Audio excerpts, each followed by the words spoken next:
second chance, trusted you again, I feel shattered. Broken strings cause you play me like a violin. Shame on me for all your 7 deadly sins. Had it all but you craved attention, drowning in your own reflection.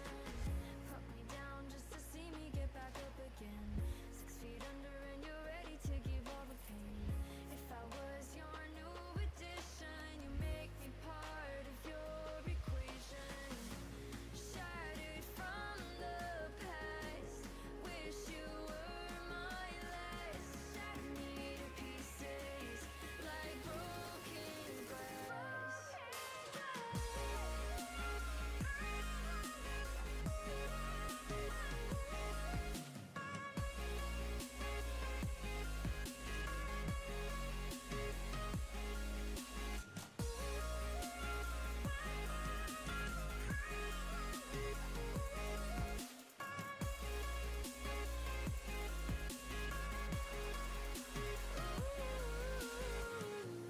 Frozen looking at pictures that we took back in the summer. I thought that I would remember how it used to feel, but this isn't real. Now we're over.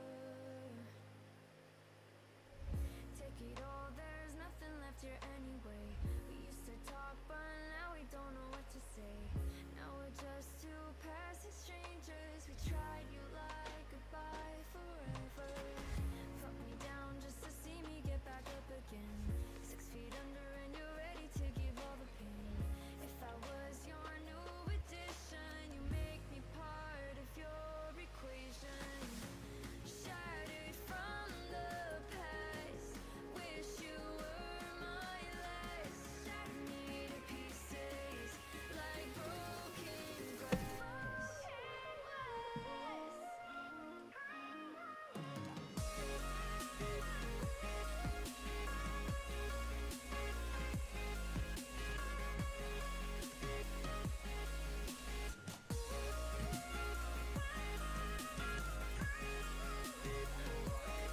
What? So far, they've not heard back from their. Okay. Yeah, one of the people is here. The Yeah. other one hasn't responded, so there's a chance we change games. We'll see. Okay, good to know. I'll tell Jem when he pops up.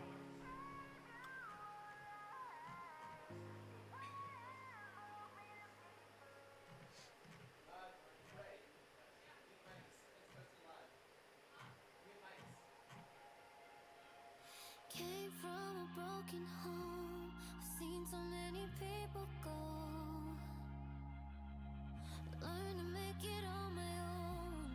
It's easier for me to be alone. So how are you? Keep cutting through. Claiming you're not like the other guys. And only if I could give you a chance. Show me that you mean it. Won't feel some type of way.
watch you sleep in my clothes. No, it ain't right, I've been stressing at night. We're together, but I feel alone. How long do I stand here in the fire? How long do I try before I'm on my own? How long do I walk across the wire? Stay till we fall.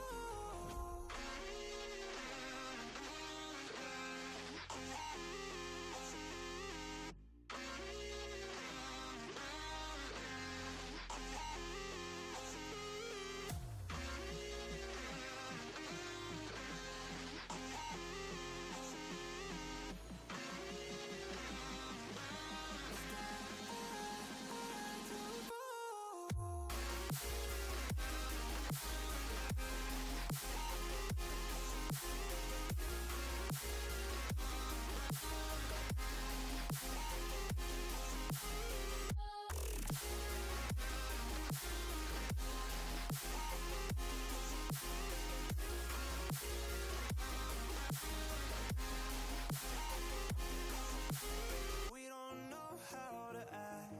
We get chaotic and say things we wanna take back. Is there a reason that we're still together? How long do we stand here in the fire? How long do we try before we're on our own? How long do we walk across the wire? Stay till we fall.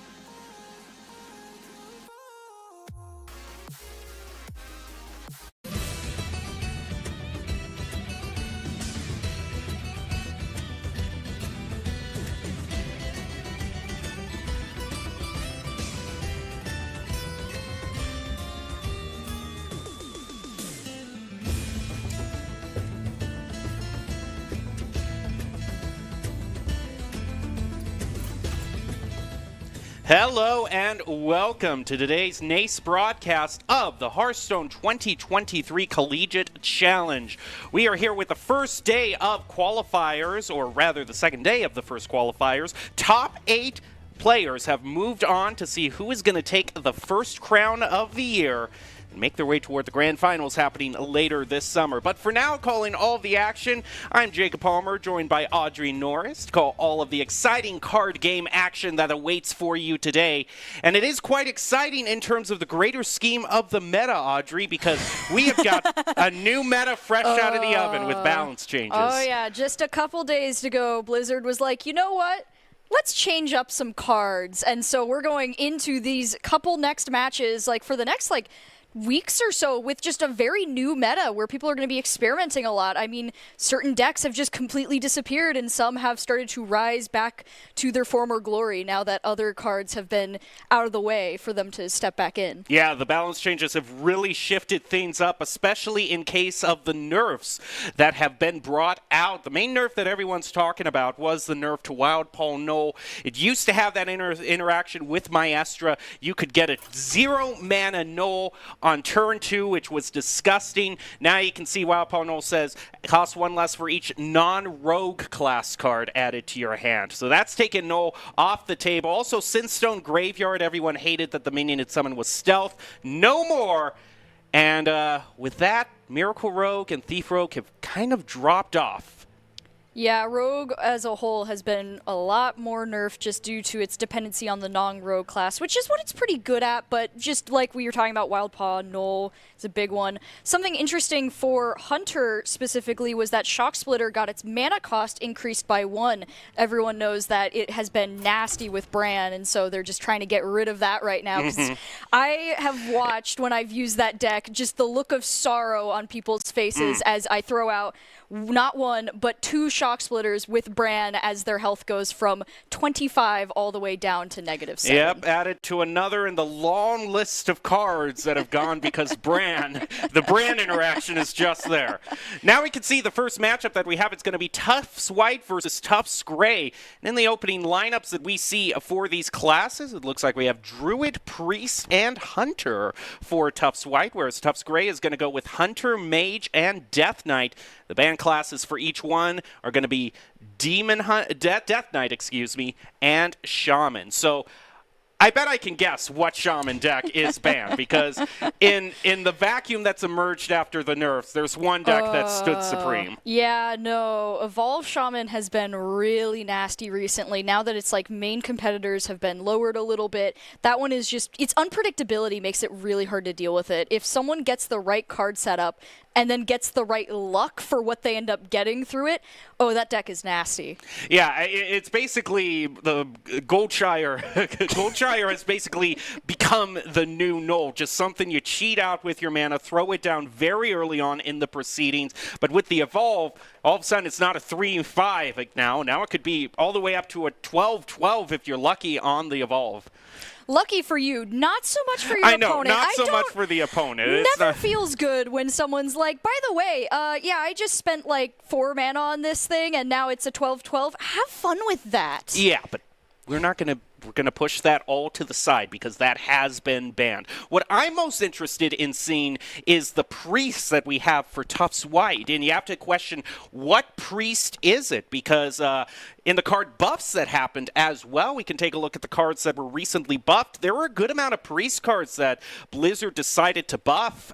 They were really focusing on the undead synergies that can happen with a priest. And you can see right here, this is what's really concerning me. High Cultist Basilisk at 4 mana, resurrect all friendly undead that died after your last turn. I mean, that was already a good card at 5. And this resurrect undead priest was already, it kind of had the tools before.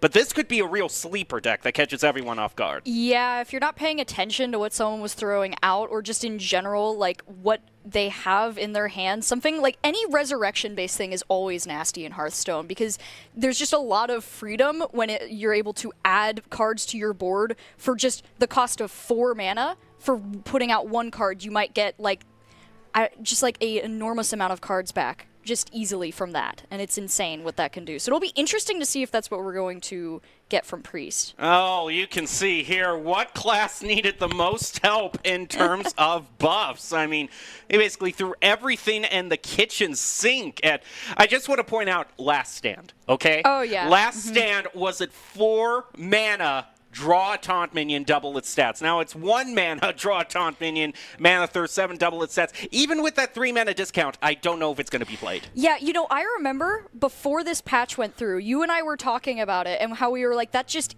compared to what the other classes get to do at 4 mana, that's just not worth it. It's never going to be viable. So seeing that they did at least like realize that they had to bring it down a lot let's is see, good. Let's see if it has worked. We've got the class win rates from 2 days. Oh, no. Who would have let this happen? Okay, Hunter, we need... Oh, Warrior, I'm sorry.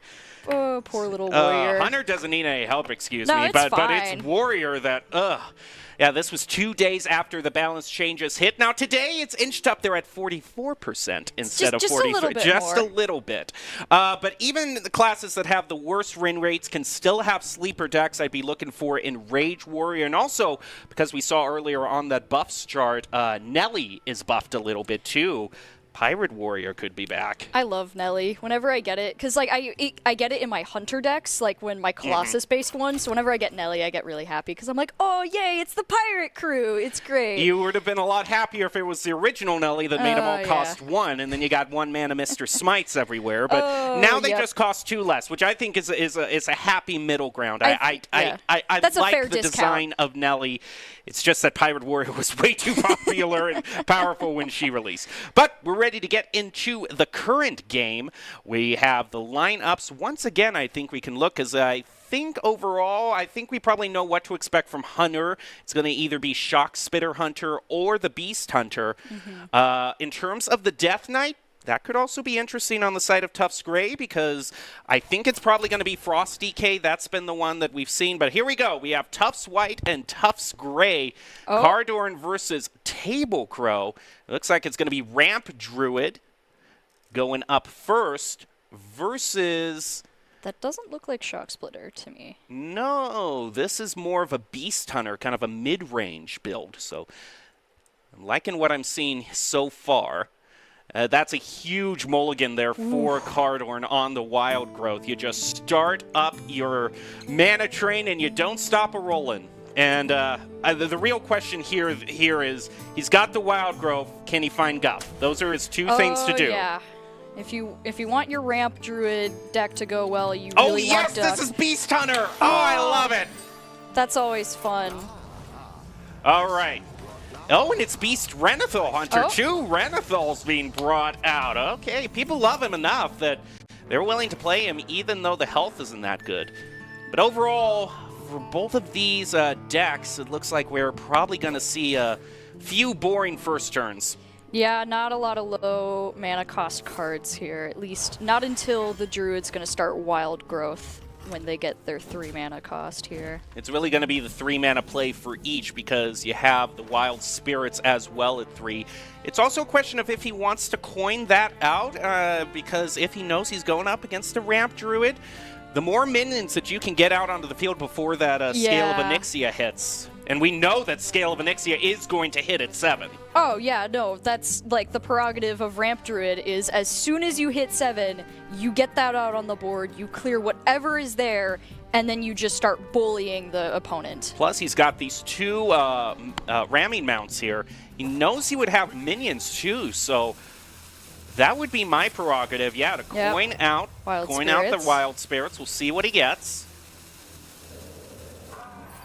He's going to get the 2... No, he's going to get a minion right away. And this is the thing. Normally, you could clear this out with the hero power, but turn 3 for Rue, it has to be spent on the Wild Growth.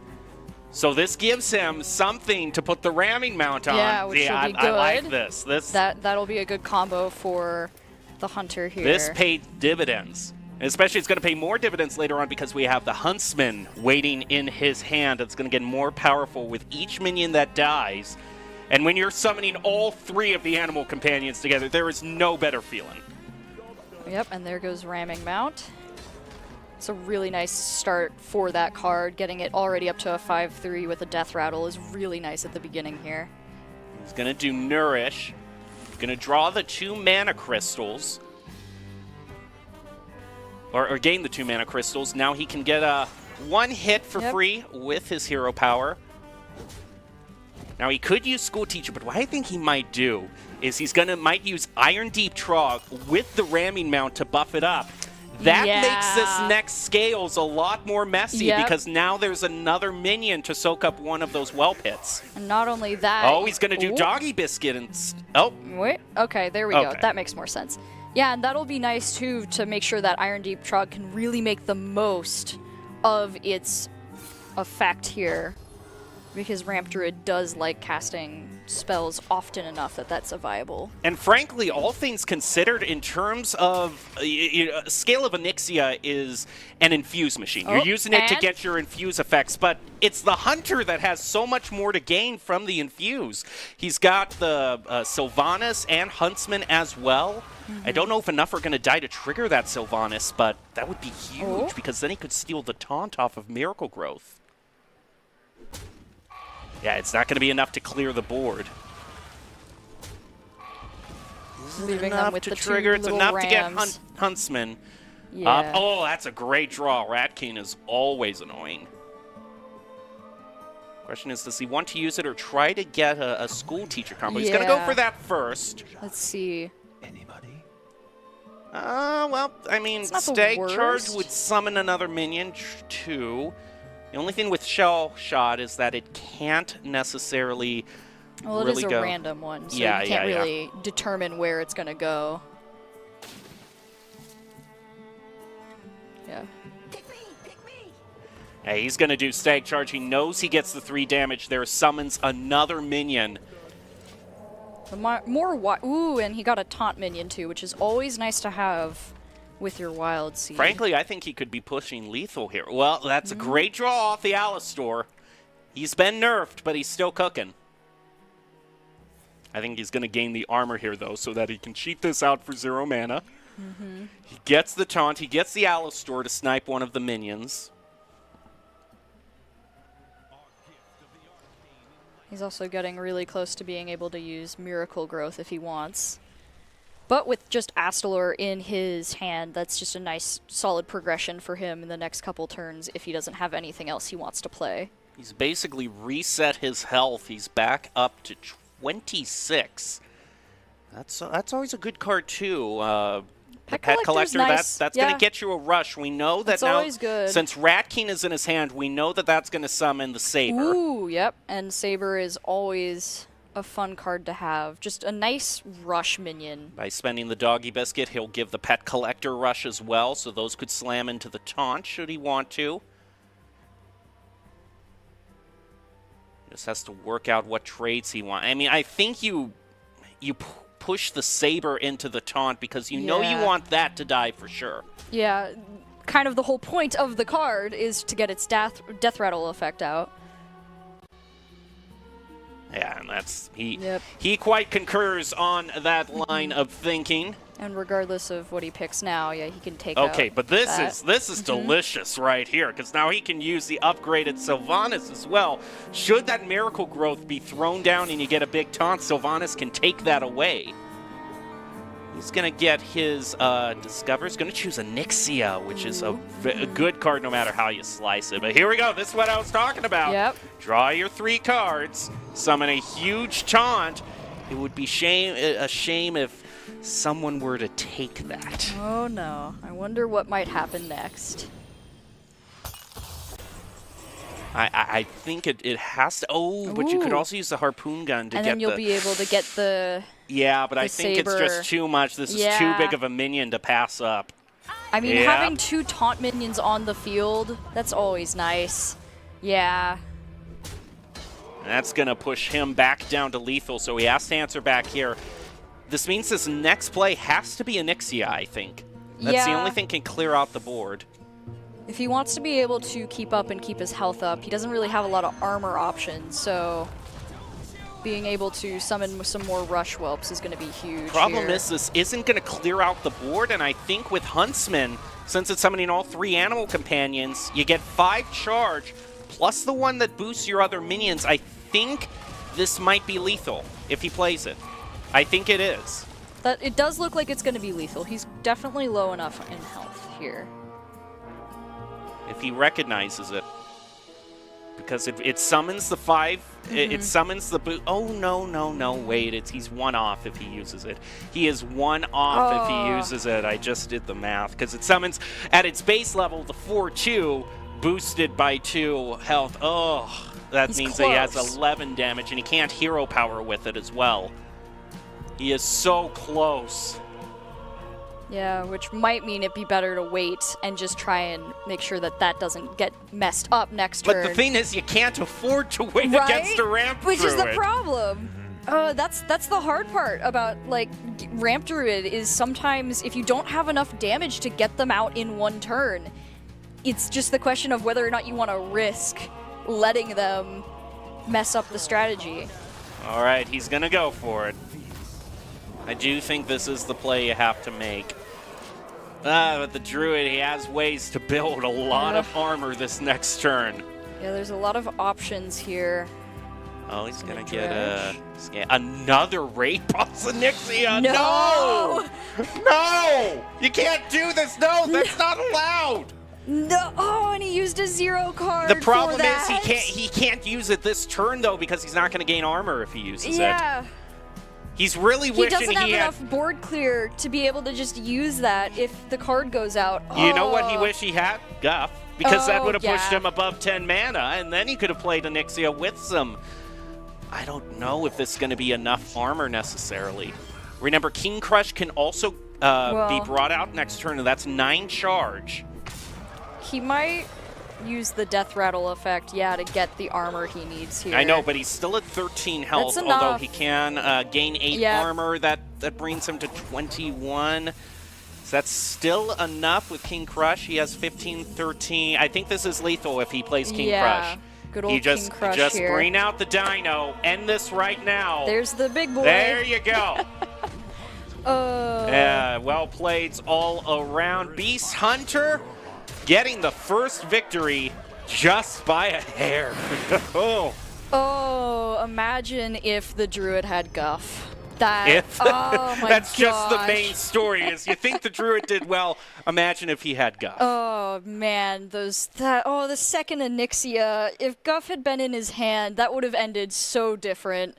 But that just goes to show why this game can be so fun, because the variety and just the luck you have to have in the card that you get there definitely makes a difference. Well, that's a big part of Ramp Druid is you have so many Discover cards or Dredge cards that discover copies that you're trying to keep down and choose what you can play. So we got the first victory for Tufts Gray. So we can put the little victory check mark there. He's got Mage and Death Knight left, which I gotta say, if I'm thinking this, I think you queue Druid again if you're Tufts White. Because the Ramp Druid against Big Spell Mage or Frost Death Knight, that's going to be able to outlast both of them. Yeah, both of them just with like the way that they work for like minions. Ramp Druid being able to like board clear with the scales and just with Raid Boss Onyxia, that's going to be really big if he has to deal with either of them. So I think that, yeah, you're probably right in that. I can't see Hunter. It depends on the Hunter deck that he's using right there. And same with the Priest deck. The Priest might, like, against Death Knight, but even then, I just think, like, just the potential, you'll have to deal with Death Knight being just good at getting a lot of spells out really quick, if it's a Frost Knight, or just, like, whatever you have to deal with that. I think that really Druid would be the best, and it really just depends on the Hunter deck, but I don't think that Hunter's the solution here. Of course, this is the assumption we're going off that is a Frost Death Knight. If it's a Blood Death Knight, that's then very the different. tables turn against this Druid. And that would be a lot rougher. It could be Blood. It has been going up a little bit recently. It's a good counter deck if you want to bring it out. Okay, we're going. He's choosing Big Spell Mage against the Druid. So the Ramp Druid, it's a re-queue for Tufts White. Tufts Gray. Table Cow is going to go with. No, this isn't Big Spell Mage. Excuse me. This is Arcane Mage, the more aggro one. That'll be this interesting. one is actually a little bit better, I think, against the Ramp Druid because you're just doing so much damage to face. And that's just harder to deal with. Like, even though Druid can gain so much armor, if all that's happening is your armor is being destroyed, then you're really not able to, like, get a lot of momentum. Oh, there he is! Oh, no. I think this is going to be a different story now. Oh, boy. As long as that setup is... This mage better be off to the races, is all I have to say. You've got a little bit of time, but Guff will come calling soon. I see you brought guests. Alrighty, so might play the Suspicious Alchemist first, just in case he wants to get another spell. Of course, talking about big draws, that 5 draw right there. She gives spell damage +2. Death Rattle, it goes to the next minion you draw. So, oh man, that changes. Yeah, having the Guardian in your hand changes the calculus quite a bit. Now we just see what Ramp Druid Cardorn is going to do here. He could use the Dredge, but nah, I don't think. Really he was thinking about whether he wanted to coin out the 2-mana split the spell, because then he would forget. But he knows he probably wants to use that for Wild Growth instead. Of course, with this mage, the draws that this mage have had has also kind of filled out this curve beautifully, because now that he can use that location, that's going to be able... Well, I say it would be able to freeze a minion normally, but this Druid isn't interested in playing minions for the first 5 turns. Yeah. But it might still be useful to just, get the mana cost of having that spell out of the way. And here we go. He's going to coin into the Wild Growth.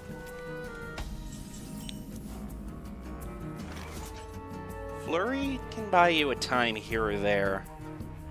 But overall, I'm thinking this Druid is so well equipped for the late game. Yeah. Depending on the card pulls here for Table Cow, it's not going to... This late game is going to be kind of nasty if they don't get a decent amount of damage off quick enough here. But then there's still and there's armor there. Never, There's armor there. I was about to say, the only thing that this Druid could fall to if he doesn't gain armor, he's found his armor. Yep, we're already there. So he's going to draw a nature spell, gain an empty crystal, get the innervate. That could technically mean that he could play Scales this next turn. Oh yeah, you're right. I don't know if he'll need to immediately play Scales, but it is a good option here to get some board clear. He's going to freeze. Bring out a skeleton. Bring out 2 skeletons, actually. Looking for a lot of damage to just put on immediately. Well, I mean, is the still Scales here? I mean, you can play Guff next turn if you would, but having so many minions on the board also might negate some of the effect of the 2 damage that the skeletons are going to deal. Yep, okay. Still gonna scale. Gonna get rid of a lot of the skeletons Yeah, here, that's which is as long as it's not going face and they're kind of eating it up. Yeah, I think that's that the makes prudent sense, move. yeah. Because the skeletons do get really nasty if you don't have enough minions on the board to take the damage. Yep.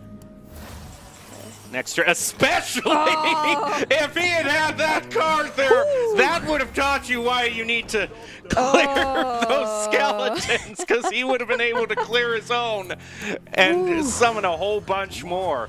But now, now that the spell damage has come out onto the field, I think it's time to armor up is the main thing. I think that's the main lesson here. Or could draw 2. Since he drew 1 Nourish, he might want to try to guarantee that he is able to split the other. Just thinking about it. I think he uses the aquatic forms next turn, because then he'll know he has the mana to draw them immediately.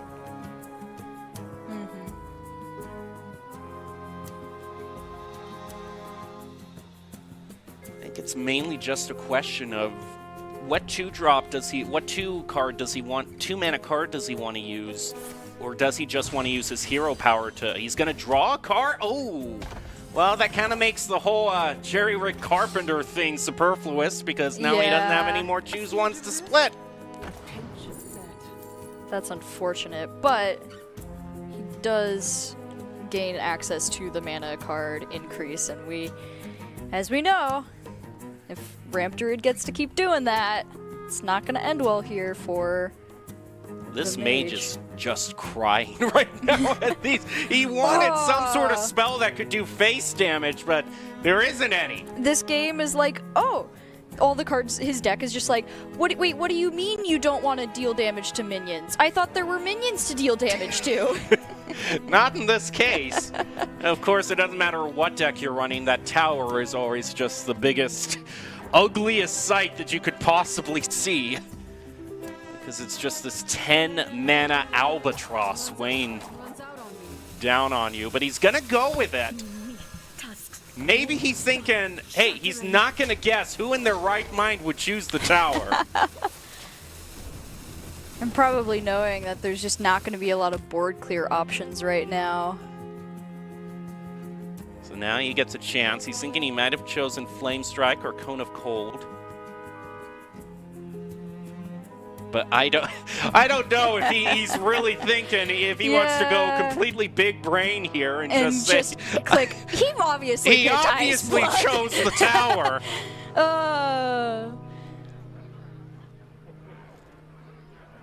He's thinking real hard about this one. He's not sure. Because it might be so obvious, it's not obvious at all. He gets it! I love it! I love it! And the woe goes out! Wow! These players are on another level. That was awesome. He was sitting there like, there's no way he would do this. So obviously that's what he did. Oh, he gets the Anupricon. There's his armor. This could be a nasty combo right here. He's thinking, but he's actually going to draw and gain more mana, which never a bad option for a druid. I just want more mana. He's going to play that out. Just get it out of the way. Ah, he has more than one Oh. choose one, so that is good, actually. That is a mana gain card he just drew. Not a mana gain card, excuse me, an armor gain. Basically, druids just want mana and armor. They want to sit in their little tower of protection. Oh, this is of bad, just, like, though. big- I mean, that all is... their little shields. That is very scary. He's going to have to gain all the armor in the world from here on out. Okay, this is the part. This is the time when heroes are made. He's going to try to maybe discover a copy of a spell. He's got the Anubricon. Does he go for a pop-off play? Oh, Or does 12 he armor. just gain? You know what? Let's Yeah. just... And then He's gonna... the taunt. Okay. Yeah, that'll block a little bit of it. At least mean, prevents. Yeah, I guess, but... Not a lot. It's just that this 2 damage, this 2 spell damage from the mage is going to be a consistent pain. That goes face. Yep. He's going to be able to summon even more skeletons, so just what everyone wanted. Though at this point he is still alive, and that's the main thing that this druid is wanting. Yeah. Well, the longer he lives, the more armor he may gain, and the more mana crystals. Down to 13 health. Ooh. And no health lost off of the mage yet either. Well, but that's not a real Yeah. big concern. The druid is going to find a way. It's a super late game control deck, so it doesn't matter that the mage hasn't taken that much damage yet. Yeah, the main concern is the Okay, skeletons he's going to right discover now. copy. Ooh, and Nixia is an interesting... Yeah, he's going to There go with she the Nixia. is. I mean, that can clear the board, basically, get rid. Problem is that this is going to get a lot of arcane bolts into the hand of the mage. And I think that just might be lethal, especially if the mage draws a minion. It's going to have the spell damage bonus. He can just play that. It has... If he draws a minion here, the mage wins. Oh, and look at that. There you go. Well played. Yep, Yeah. what everyone loves here. Just doing damage. I guess he didn't even need the spell damage on top of that since he had the 2/2 on the field anyway. So Yeah, rough which is for enough. the druid. We were all thinking big spell mage, the druid has got to win, but no. The skeletons just being able to overwhelm the board like that and force the druid to have to use their resources to deal with them was really what messed that up there for it. Because he had Guff. It was the good setup that he needed for it, just not quite there with just all the extra damage coming from the skeletons. Yeah, at that point I was... I mean, and Nixia, yes, she does clear out the board, but I would have wondered if you had just gone for the pure armor play there as a druid. Just try to gain yourself one more turn is what you have to take it one turn at a time. So that means the only thing left for Tufts Gray table cow is going to be this Death Knight, which you would think. We would think. It's just unholy. It's... I mean, they did buff Unholy a lot. They did quite a bit, but you never know. I don't know if it's quite up there with Frost yet. But No, it's not even... It's not with... It just really depends on what they were feeling like playing with that. If you want to go with a lot of spells and freezing and just really frustrating people as you discount every single annoying spell that you've got, or if you want to go for more of a just, oh, you thought that I was going to die next turn because I only had 5 health, I'm all the way back up because of lifesteal. So it's really just up to that, which I find both decks to be enjoyable. Like, I've played both. They're both kind of fun. All right, Druid again against Frost Death Knight. Okay. This should be a victory for Tufts Y if the statistics work out in his favor.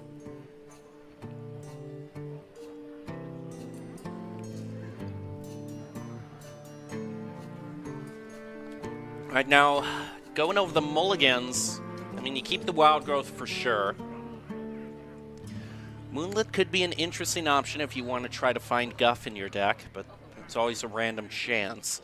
You could also just keep the 3 hard mulligan for Guff. He's going to keep the Nourish, which is a bit interesting. Oh, and he got Miracle Growth back. Ooh.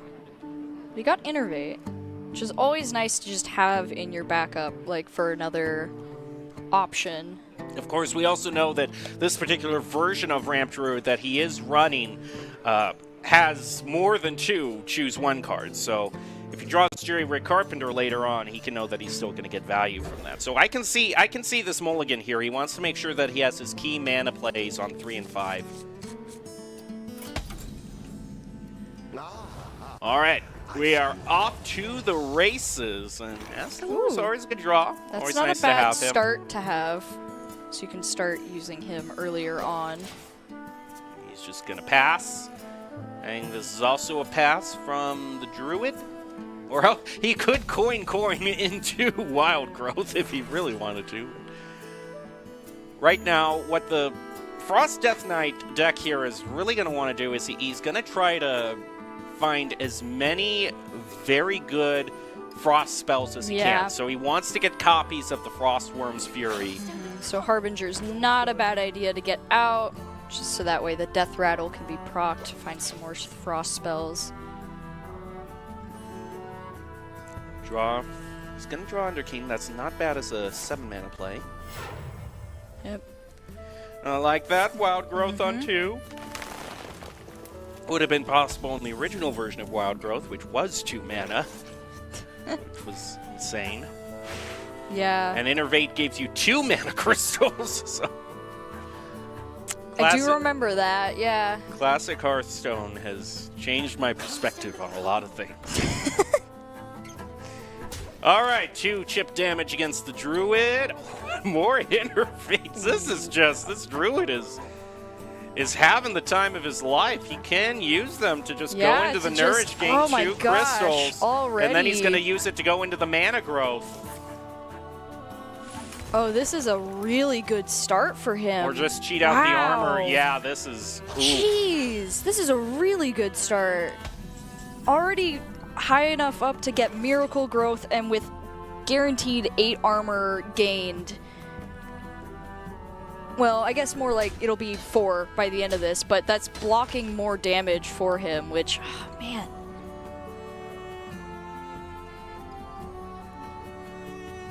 And there are still no minions, so this Death Knight can't trigger his Death Rattle. Yeah. He can't get the bonus off of his weapon. He doesn't necessarily have card draw either for next turn, so this is really...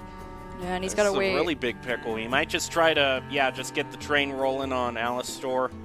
Although he gets the Mana Thirst bonus next turn. If he's a little patient, he'll get it. But the thing is, you don't want to float 4 mana. Yeah. No, it's not worth it. Especially with the Ramp Druid, you want to start getting this going as fast as possible. All right, here we go. And this is Brant's. Oh. Well, this is disgusting. Oh, man. Interesting. Didn't innervate into the Miracle Growth. Probably just at this point, it's not that big of a issue. There's one of those Frostworms. He'd love to get a copy onto that, so he could just play turn after turn after turn. Thing is, I don't know if freezing the board for the Druid is really going to be that effective against him, because Scales of Onyxia, or Onyxia herself, they're rush minions, so they're not going to get frozen if you just play them the turn after. Yeah, and since those are the main attackers of this deck, that's not... Yeah, there's not really a lot that's going to be good for, so... Getting Astalor ready is probably the best play he's got for this right now. Just setting up that nice damage from Mana Thirst later on. Chipping away at all that armor. He's going to draw 3 cards, summon a 6/6 with Taunt. He hasn't found Guff yet, though, and that could be a very crucial issue for him. Oh, he's not going to use the 4/6. He probably thinks it's a board clear this turn. Trade with the 5/5. He's going to use Overseer to draw 2 cards. And he hasn't drawn a lot of spells, so he is able to get the Well, damage he's going to get off. all the spells he wants Yeah, this turn. now. He's got 2 Howling Blasts, and he could trade with those 2 to draw 2 more spells, have basically a handful Yeah. of spells this next turn. Yeah, he's going Ooh, to... getting Horn of Winter, too. Another one. You could actually use that and then Yeah, use the and Frost then- Strike mhm. Discover. Yep. And discovering another card. Getting the taunt minion off the board, too. Oh, okay. Yeah. And he gets the combo going as well. So that 2-drop. Those of you who don't know, every time you cast a spell, it does 1 damage to 2 different enemies. And so you can just vomit out your hand with spells as Frost Death Knight and get a whole bunch going. Yeah, your Okay. kind of goal is just to go, here's just this giant stack of cards in my hand, and then just as fast as possible. Plays the other Miracle Growth. I like it. This is going to give him a full hand. He gets an Ubercon. Oh. Astalor, too. That kind of only benefits the Death Knight, really, for getting another spell. Oh, no. This is a lot of spells. And he's going to be able to discover one, too, with the Vizier. Get the 2 mana discount. Oh, the discount. Oh, boy. What does he want to choose? He's taking time to look his options over, unless there's a really big next level glitch that I am not aware of. This should be a discover for him.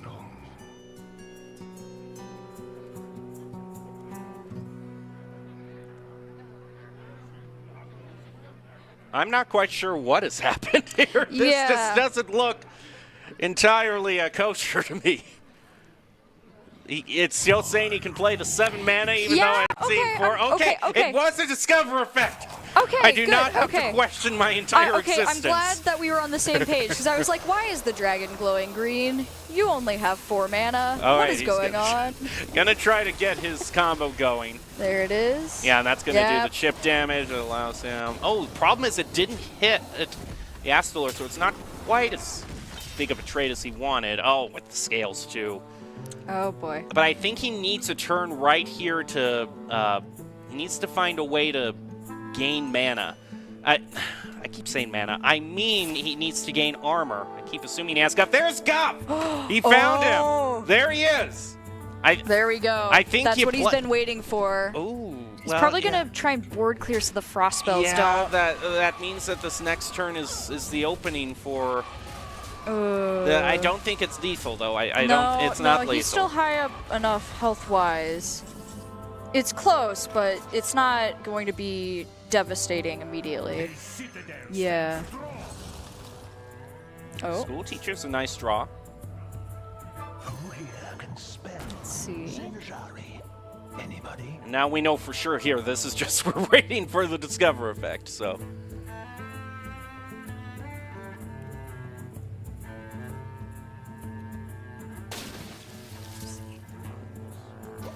It's hidden behind the Noggling. He chooses not to play it this turn as well. But here goes the Guff play. Yep. This is what he was really waiting for. He could also throw down Astalor this turn, gain 5 more armor, and then get the taunt out for basically 0 mana. I think that's the play. Yep, this Yep. is... Get the taunt minion out, just gain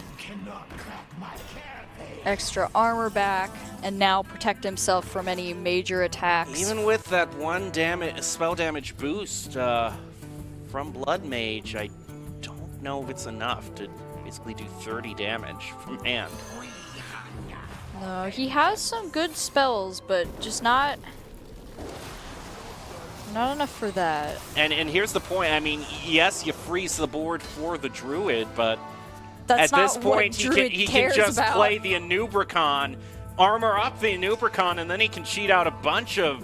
Man, oh no, he can use the brand with the Oh my Oh, goodness! no, This is the no, play. no. This is the moment everyone fears. Oh, no! Double and battle cry onto Anubricon. 16 armor. All your That's minions nasty. cost armor instead of mana. Plus, the battle cry goes off twice for the game control, so you can play Astalor as well. No! Oh my gosh! Yep, that's the play. Holy crud! This is why a lot of people want Bran to rotate out, because That's- doubling your battle cries is game Oh my over. gosh! He's still at 1. This is just like do your best. Are you kidding me? This is game, set, and match. Okay, I think. just find it funny that after all of that, he's still on 1. He gets to sit here for one more turn, unless it doesn't really look like he has anything to take him out right now. Oh my gosh. We gotta play another Yeah, card. he's like, now he gets to sit Okay, here. the and, question is, do you go out with glory? If he Right. realizes there's no way for him to get out of this, he's gonna get a spell that's discounted by 2. If he finds a frost worm, that's not bad because he freezes the board. And that could potentially save him, because right now the druid doesn't really have a lot of cards to... Druid doesn't really have damage from face cards. Yeah. And they have some, but not. Okay. Okay, he's gonna get Asphyxiate. 1 with lifesteal. That's not bad. That's actually going to be Okay. helpful for that, yeah. A little bit of extra health to build back. You can only get rid of the Astalor. He has to get rid of that. And he's also going to have to get rid of the Braum. You do not leave Braum on the board whatsoever. Yeah, you're just asking for Okay, he's the gonna- druid to gain 20 more armor from some random spell he can't see right now. Yeah, you get rid of the Braum. Oh, he's going... Oh, Okay. no, he's leaving Braum on the board. You're just... Oh... Oh, I think this I mean, needs a... Oh... just make Braun stronger, too. Give your yeah. hero 4 attack, that's game. Yeah. Oh my gosh, his health was... He had more armor than he had health at the end there. I mean, that's because of Ramfruit. Braun. Yeah. Oh... Or Bram, excuse Yeah. me. Bram Bronzebeard. Oh, whatever he's called, it's annoying. You need to get him off the board immediately, or else you're going to...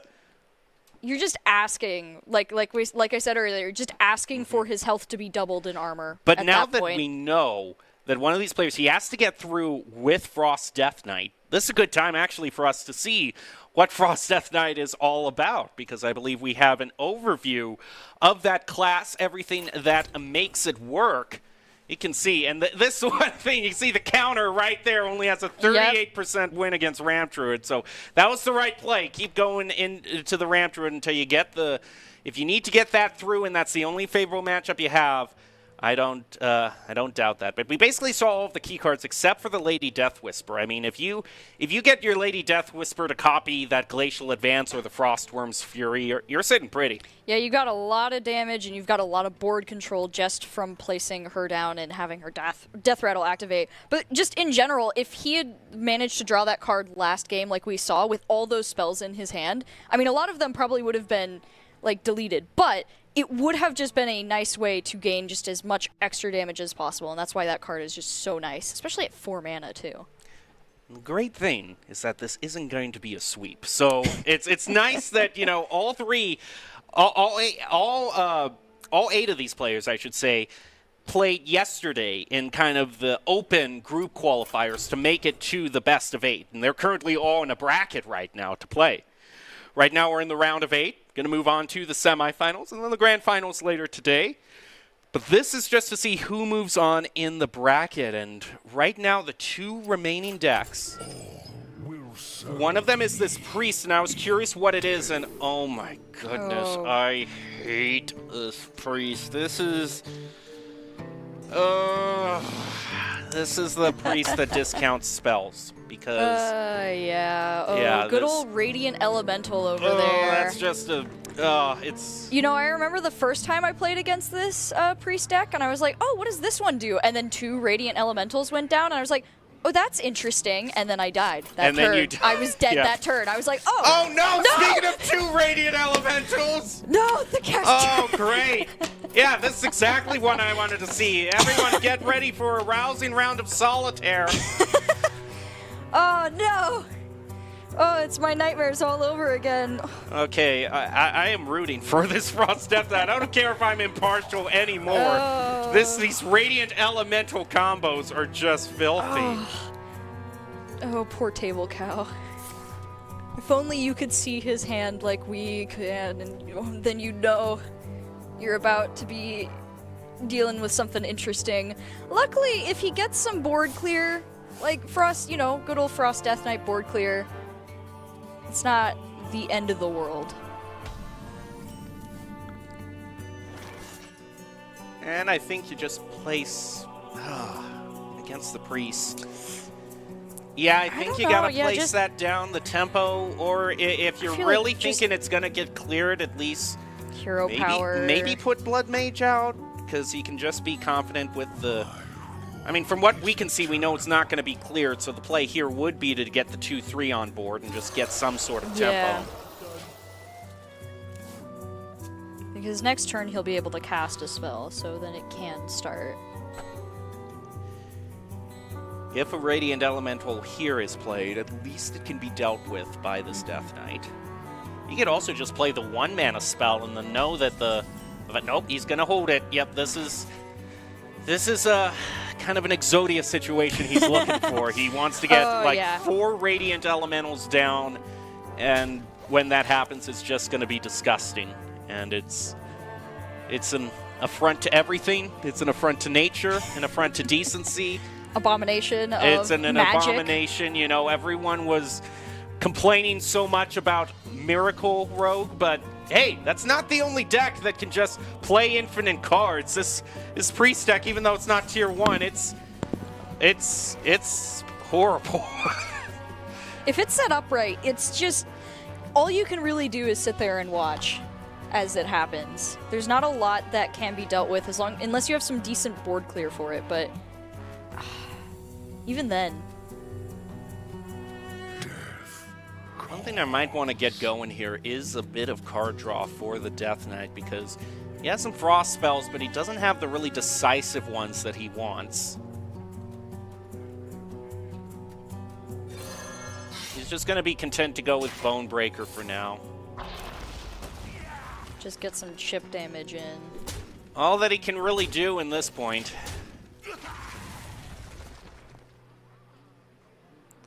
He's going to use that to buff up his Radiant Elemental. Yep, he steals the health. Yeah. And with that, now that Naga's online, that'll draw 3 cards. And he's going to silence them. Yeah, I was wondering. As soon as I saw that one card. Health. Here we go. Going again. Draw 3 cards. So he should be out of mana for this turn, especially with that nerf that happened a little earlier onto Priestess Valniche, which needed to happen. Her at 0 mana was too terrifying, yeah. Okay, he's gonna draw. Oh, that means that this next turn, if the board isn't cleared by this next turn, and even then, even if it is cleared, I think this Priest can still pop off. Oh, it's Boon Priest, yep. Alright. Alright, this needs to be a board clear here. This Death Knight needs to realize that. Much like Bran, that Radiant Elemental is a soft taunt that you just gotta clear immediately. He's gonna use it with the spell damage boost. I like this because, that's gonna... He can get a full board clear at this point. Yeah, and get the attack The off. one thing that is nasty about that silence is it gets rid of the ability of that...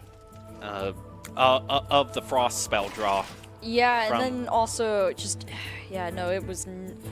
Yeah, I saw that in the Priest's hand, and I was like, how much you want to bet as soon as, like, the Death Rattle card is played? Good old Harbinger is going to get silenced, and yep. He gets to discover a copy of a spell of a card in the Priest's hand and deck. And he gets 2 pretty darn cheap Frost spells, which is only more fuel for him to feed into the Radiant Elemental machine.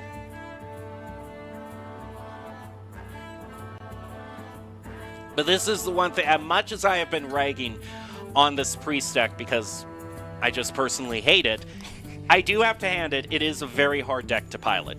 Yeah, Combo it's- pre-stacks usually historically have been very hard to pilot. Everything needs to come together in one turn. They're very high skill ceiling decks. I mean, yeah, as we saw, like, just earlier, like, the Radiant Elemental did get a health boost, but it still was taken down I because like this. of that. I think this might actually be lethal. Ooh. Oh, Yep, you're right. there you go. That is lethal. Jeez. Woo! Wow, that was... All is right in the world again. The Priest did not manage to pull off Radiant Elemental shenanigans. I am thrilled. I am happy. Sorry, of course, to the other player, of course. I wish you the best of luck going forward. It's just that you chose a very horrible archetype that I hate. But congratulations to Tufts Brown for winning the first match. That is going to be 3-1 overall in that Conquest Best of 5. Before we take it to a break and then get back with another round, do you have any final thoughts? I think that, honestly, as much as I agreed with you that that pre-stack was going to be nasty if it went off, I kind of wanted to see it go a little bit farther than that. It did feel like kind of a sad ending to that pre-stack, just watching Frost do what it does best. We can actually see how this affects the overall state of play. We can see UNLV is going to be moving on against Shawnee State. Liberty RIT is going to be the next match that we see, so they're fighting for that other place in the semifinals. We'll get to that after this break, so you are not going to want to go away. We'll be back with more Hearthstone for NACE Star League after this.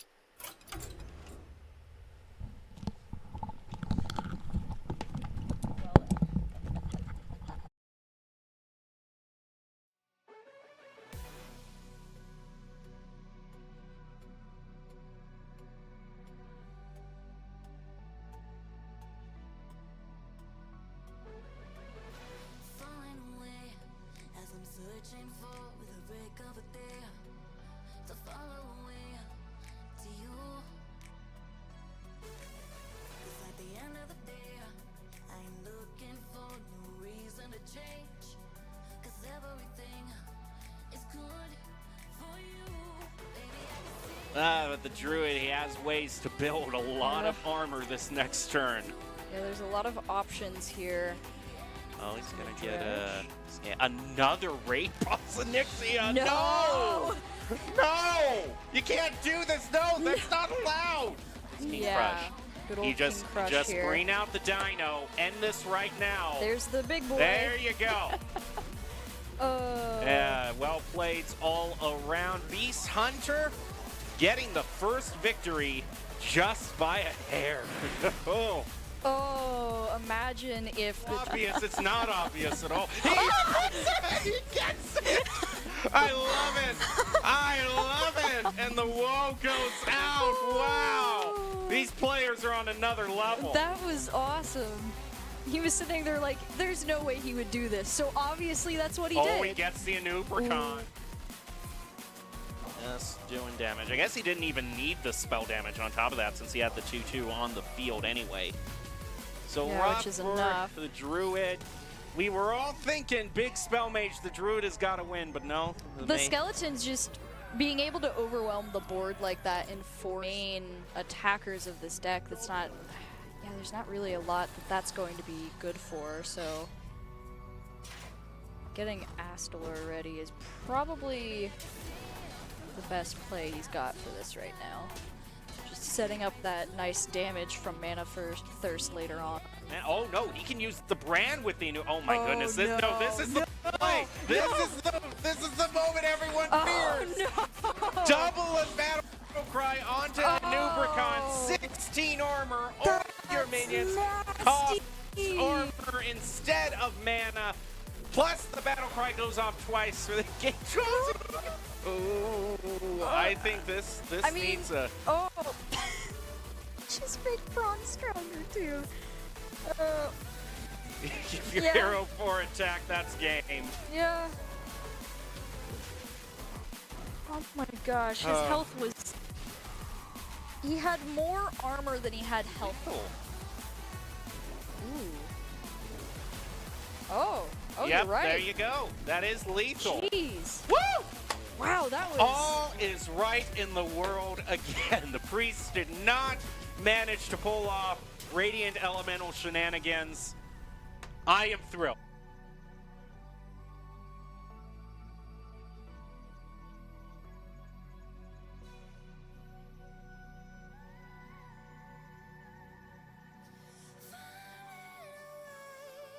No need to change.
Good afternoon and welcome back to NACE Star League's first Hearthstone qualifiers of the 2023 spring season.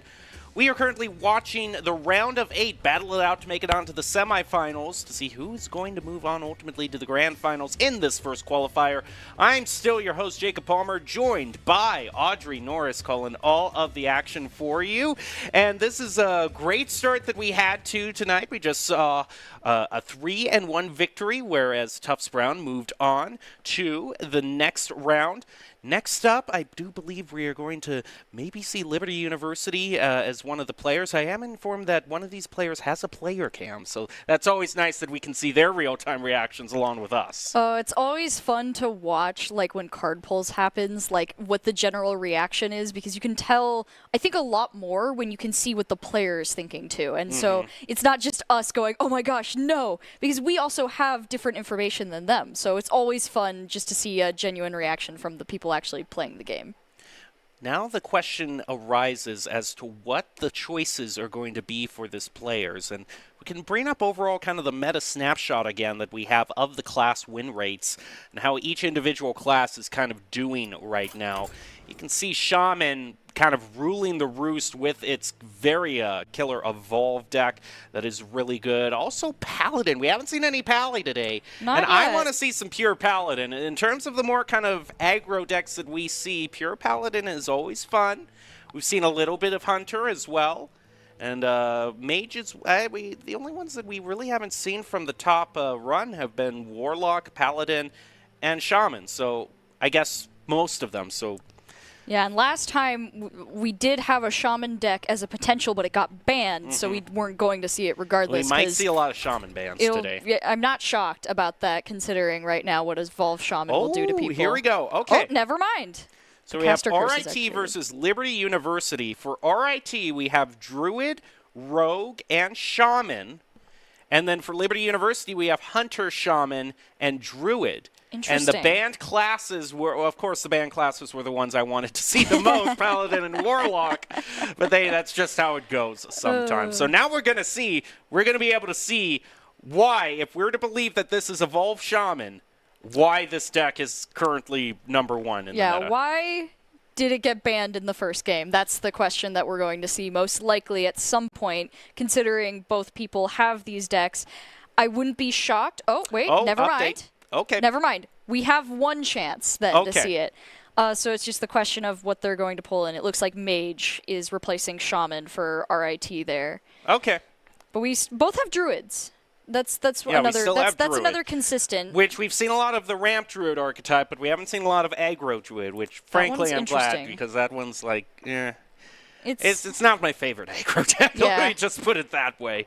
I'm not a big fan of it. I'd rather see ramp druid, and that's saying something. But RIT versus Liberty University, we've got Eggo Waffles versus Dolfino, ready to head into the second game that we are showcasing here today.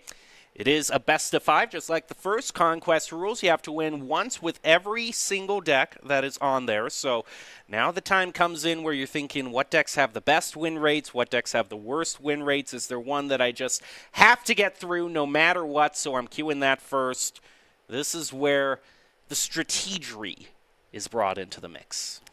I wouldn't be surprised if Hunter went out first for Liberty University, just because it's not necessarily a bad deck, but it's always a good starting one to see what you're going to get with people, because a lot of Hunter decks, depending if it's like Shock Splitter or Beast or even Face Hunter, they all have a lot of versatility, so I wouldn't be shocked if that one went out first for Liberty. Not so sure about RIT. They all have some good variety. Rogue might be the hard one depending on because of all of the nerfs. Yeah, that's another thing to keep in mind is that someone is still wanting to play Rogue. Now, that is said, Thief Rogue, Miracle Rogue really got hit hard in the nerfs. But Thief Rogue is still a thing. Even though you can't get the Maestra, interaction with the Knoll anymore. There's still a lot of great plays that you can make with Jackpot if you get those great 5 mana plus spells from other classes. So there's still a lot of late game potential, especially when you're using cards like Tess that's just going to replay everything. You can Shadow Step her back to your hand and just have an amazing late game board be brought up. There's Dolfino there. Oh, and it does And look he's like wearing his own jersey as well from Liberty. He's got everything planned out. I like a player who's all prepared. I see you. He's going to be starting out with Ramp Druid, whereas it is going to be Thief Rogue for the other player, Ego Waffles. this will be an interesting matchup to see here. Already starting off with the concoctions, which is always a good start to get a couple just easy to combine cards together. Yeah, he's going to go with the green one, I think, so that's going to give Yeah, him a it was- minion on board and a card from another class. Gotta be scrappy. This is where the main RNG comes in for Thief Rogue. He's wanting to hit something good from another class. Oh, and he gets the mana cheat. The Swift Scale, that is not going to be good. That is just that 4 mana discounts the next spell you play to 0. So he can just have a huge turn next. Yeah, There we go. He's going to discover an 8 mana minion yeah. on turn 4. And what does he want to use? Let's see. You know, none of these are really good. Yeah. I really think, especially if it's going to get frozen. I guess you maybe go with Matt. Okay, he's going to go with Abominable Lieutenant. It has the least Which actually, consequences. is actually a good effect because that eats a minion every single turn. Yeah, which means you're just Even going to though be it's- buffing it over time. Even though it's frozen, the effect still comes and it into has play. the least amount of consequences, like, for the player overall, because the other two really just did not benefit you for that early game high-cost card pull. Could also just do Force of Nature here, get a big board going. Druid, he's ramped up, but he doesn't have access to his scales, Not yet. which is really key in this case. He has a bit of armor, and he has Guff, but I think Guff is probably the play next turn. probably. He doesn't really need to armor up just yet. So getting Guff out is going to be really nice for him. Okay, he's going to use the Mixed Concoction, summon a little bit more. Get another spell added to his hand. Start the Alistair train rolling, which can really much get out of control because he's got the Shadow Step, so he can bounce it back. Oh, yeah, that's true. Oh, Sire Denathrius for the Ramp Druid. I think he has to take out the 5/6. That's a soft taunt with its effect. Gain a bit more armor, throw down the 4/6 for not much. And then, yeah, get the taunt out for all the other minions. Thing is, with that priest spell that he got, I do believe that copies a card that you targeted with. I believe it silences it, if I am not mistaken. Which card are we talking about? The one that's discounted to 0 mana Oh, right now, yeah, the Golden yeah. Priest spell. Oh, yes, yeah, I think you're right. That priest spell is interesting. I played this deck recently against someone, and there's a lot going on with that. But yeah, that priest card's interesting when you get it. Deliverance, that's it. 3 damage to a minion, honorable kill, summon a 3/3 copy with it. So he has to make the damage line up. If he wants to get the full benefit. But he's not even going to do that. He's just going to use it as a 0 mana, deal 3 damage. Okay. You know, Get the discount going, bring out Force of Nature. Get Whole the bunch of other 3. minions now. which will be really nice. Just for extra damage on all of that armor that Dolfino already has here. Oh, that's a really good Oh. draw. Yeah, that makes sense. Get Guff out here now. More armor. This And is probably more the mana. turning point. This is going to be an interesting... Now, the real thing here that this rogue needs to find, if it wants a chance, is it needs to find some sort of spell that just clears the board unconditionally. Mm-hmm. Oh, when he gets the... Oh. copy of a Nubricon. Oh, a Now copy? Yep, it's. Oh boy, we love a Nubricon. Isn't he just great? Wow, and he's got Sire Denathrius in his hand. He's going to be happy with getting more than one of those. Oh, yeah, I don't know if there's a way this rogue can get out of it now. Yeah, this is a really At best, he can lineup play the for him. scabs, but that bounces everything back to the hand, doesn't get rid of it. So that just means the druid can play all the cards again. And with Guff out, it's like the amount of mana is not going to be a problem soon. All right, the rogue can gain armor, sure. I mean, I guess that's Try and nice. match the druid a little bit if he wants. Nah, but Onyxia is going to be thrown down next turn. That's I oh, can tell you what's going to happen. Oh, yeah. See what we got at the bottom here. Oh, we can get Ooh. another Insatiable Devourer. That would actually charge both of them up off of the Onyxia. Oh, no, he Gonna wants, discover he wants a a spell. spell. Okay. Oh, that was okay. Well, I guess if he really wanted to prioritize gaining the armor that much, I would say so.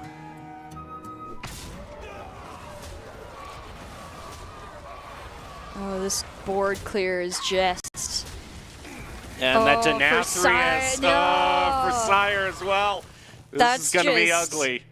Oh my gosh. Okay, he's going to play Contraband Stash. Let's replay everything that he's had. He's going to discover the 8-mana minion again.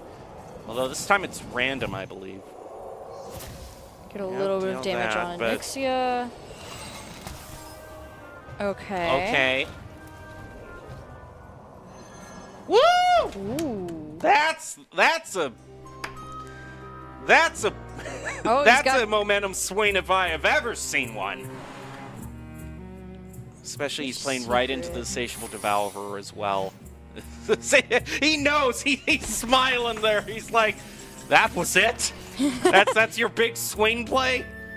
Oh, boy. Well, I think he needs to know who he's going up against at this point. Just Denathrius sitting in his hand right now. Yeah, he's going to use the Devourer. Noble Sacrifice. It doesn't pay for it too much, I suppose. Druid's the more late game deck anyway, considering the fact that this rogue hasn't really gotten the one play this rogue can do is basically play the Alistor over and over and over Yeah. again and hope that he can break through. But there's just so much And if armor the right now the on- Insatiable Devourer is played, that's a huge stat sponge essentially that is just going to soak up a lot of the damage from the Alistor. Oh, yeah, he's been so buffed. He gets and then two there's Anubricons! and then of course there's oh no! It's over! It's over! It's over! Stick a fork in him. He's dead. No! Oh, Oh no! he's dead, Jim. Oh wow! This is it. That's rough. All right. Yeah. What are you gonna play now? Let's see your hand. Oh, He's gonna pull the Sneed back so he can use the effect. That does Yeah. 10 damage where he wants to aim it, so I mean, I guess he's just gonna use it all on the taunt. Oh, and that only makes Okay, you get Denathrius 4 stronger. damage. 4 damage to Alright. face. There's your board clear that you want. Unfortunately. Yeah, it's all going to be rendered irrelevant with this brand play because not only that, and but there's a Crypt Keeper too. If you really. yeah, he's going to play that Yeah. first. Now there's no. Now just extra safety Oh, net he's right being here. extra greedy. He wants it all. Oh my god. I mean, he could still do the brand Anubricon play.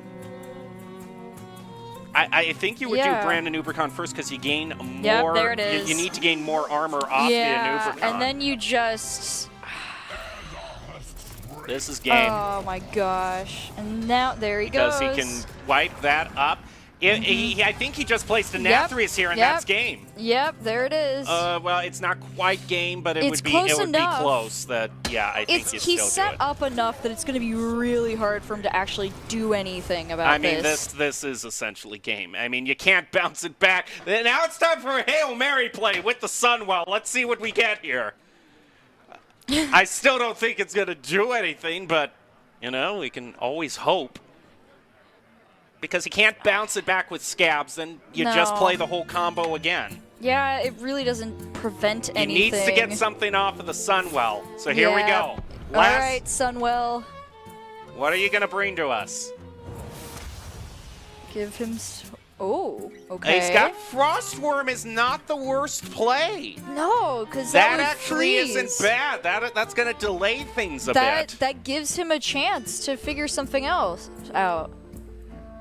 I think that's the play. Yeah. Ooh. Now, this Druid can still reload a whole lot because he's Yeah, got the no, he's he's got got the some nourish stuff. to draw the 3 cards. Still, that's not freezing everything at this point and getting rid of the brand. He's like, no. He's not gonna let that live. But freezing all of that, that'll help with some of Can that. also give his minions. Death Rattle will deal 3 damage to a random enemy. Not bad, all things Yeah. considered for a For what total he's Hail dealing Mary with play. right now, I'll yeah. take it. Now he's going to enrich. He gets to draw. Oh Oh, no! not Zola. Oh, she could just copy the Denathrius, and there's your damage. Oh dear. He could use, he's going to gain the armor, play the other Anubricon, copy the Denathrius, and make that game. Oh my gosh. Yep, here we go. There it is. 41 armor. Jeez. Now he gets another one. It's completely Yep. free. It's just hanging out. I think he just, it's 10 damage, though. It's a question of how it's split. It's still not enough. Wow. But, I mean, this is That such a was huge board. lucky. I mean, that's the Alright, only I mean- thing. The question is just if we have another Hail Mary play here that can work out for the Rogue. I don't know. This is just such an insane board to look at. Like, what are you going to do? Just do This Denathrius? is- but he could just play. Now, the thing is, I think this is smart because if one Denathrius gets added back, I was going to say it would overload his hand maybe to the point where he couldn't play the Denathrius. No, but he gets one back. That's the game. I mean, okay, when you're staring down a board like that, though, 2 lifesteal Denathrius, the 28-28 just waiting, it raring to go, a taunt minion so you can't even mess with any of them. I don't blame I don't blame him for any actions he took there. That was an entirely just unfair board to try and deal with at the end, and that's why Ramp Druid with Brawn. Again, pre-nerf, I would have given it to Rogue. Speaking of nerfs, we can bring those back up because this is going to show us exactly why this Rogue was having so much trouble. Because now that Wild Paul no longer has the interaction with Maestra, it has to specifically be non-rogue cards that you add to your hand. It's a much later deck game. You have to hope that you get really good It's a lot huge more spells. dependent on the spells, which is unfortunate because the null play was really helpful. And it's still possible, it's just not second turn. It's like, I think when I played it after patch, I got really lucky, and I think I got it maybe turn 4 because I got enough spells that I could use. But even then, it's like, it's all the non-rogue. It's not what it It's used just to be. not worth it because, Can we as see we those know- those nerfs again, please? The class nerfs that just happened, because it wasn't just the null that was the dependable play that you could get. It was also using the graveyard as well. Having You could- just stealth ghosts. Yeah, a stealth 12-12 on turn 4. You know, that was a bit broken, don't you think? And so, yeah, they've pared that back, and Rogue is, to a lot of people's delight, I might say, has been pared back. So it needed to happen, sure, but in the cases of the RIT player, it's going to be a lot harder because you don't have those early game pop-off turns that you used to have with Nolan Graveyard. And he still has, if he wants to be able to take this back, he still has to win with Rogue here. And so as we can see, like we've been talking about with these changes, it's really rough right now for just everything with Rogue. Yeah, it's going to be interesting. Some other ones that we haven't talked about yet, though, since it's still up on the board. We were talking about earlier before this started how just Quest Demon Hunter just completely gone now because they changed how the quest line works I there. know, it wasn't draw 4 cards. They decided to go whole ham on this, and it's draw 6 cards. Now, Spell Demon Hunter is still hanging around there, but the quest version, completely out. I remember I was looking for it in like just all the user data and I could not find any like references to it. It's just gone in the tier list. They're like, nope, and no one uses it. It's rough. It just doesn't work out anymore. And they also increased Sinful Brand up by Which is fair. I think that was fair. Usually you're doing 8 damage to face off of a Sinful Brand, 6 to 8 damage to face. That's makes much more sense at 2 mana for me. Yeah, I think that helps just balance out how many you can cast in a turn. All right, we're into the next one. Here's the Evolve Shaman. We get to see it. Oh boy, here we are. I think you might want to keep the Farsight because you can cheat out some amazing stuff with that. But everything else, yeah, you're going to be looking for... Yeah, Schooling's a good pickup because Schooling fills up your hand. That allows you to discount the Goldshire Knoll. Now this Mage, this is the big Spell Mage, which means it might not matter how much of a big board this Shaman can build up. If they just clear it, yeah. Let's see. This Mage is also off to a good start as well, I have to say. He's got the Deep Water. That's really good cards to start with. Especially for Mage, just having their hero power reduced is also nice for just any small board clear they might need to do right here. And this is the predicament he's putting in here because he wants to keep those Piranhas in his hand, but this 4-1 might just force him to use 1 to get rid of all of that attack. Yeah, that's some damage. He's going to coin out. He's going to coin out all 3 to clear the board. That might be a short-term gain, but it might also be a long-term loss. I mean, I understand he has to keep the damage away from himself, but if he draws a Knoll, he's crying. Oh, and the Alistor gives him a good play. Now that this Mage has a curve now, I think this is going to be rough for the Shaman. Yeah, this will be interesting, especially losing the low mana cost Piranha there for the board clear. But Farsight can cheat out some disgusting things. It's going to do a ritual. Okay, of course. Enjoy that 1 mana discount. You're going to need it. All right, and you play the Deep Water, you draw the spell, you get the Fountain, you play the Fountain Dancer, he gives you the coin, you can coin into your spells. Everything is coming together for this big spell mate. There's the Knoll that we were talking about. There he is. Oh, but he can't discount it because the Piranhas aren't in his hand. Yeah, I don't know if that was going to be worth it there, but, you know, we'll see where this goes. He doesn't have the Muck Pool set down, so that play is going to have to wait a turn. Just going to freeze. That's not bad. Just keep the damage off of him until he can handle it better.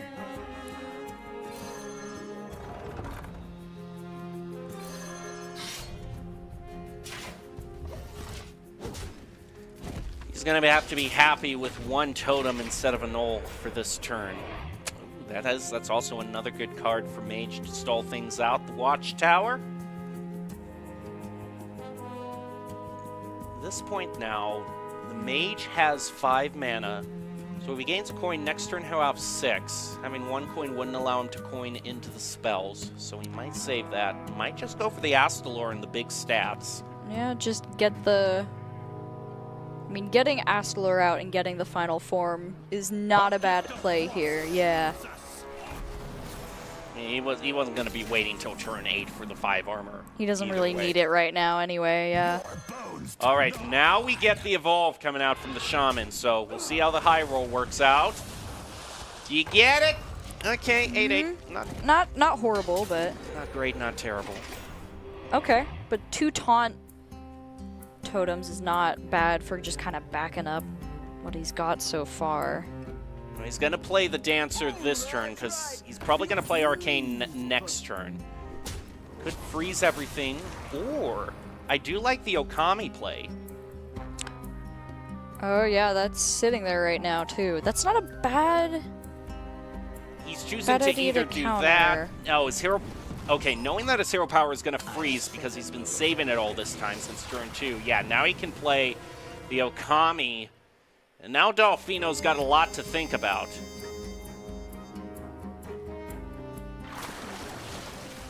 All right, so we know the counter that's been placed down. Question is, does Dolphino know? You know, getting rid of one of his evolve cards, I mean, that's 3 mana countered by the Blade Yeah. Master. Not too upset at that.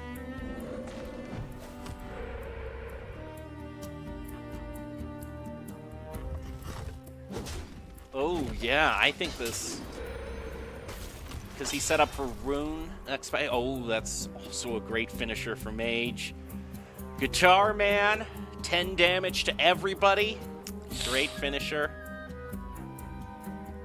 Now, does he want to play the coin now to get the Arcane, or does he... Yeah, he's Yeah. going to do that.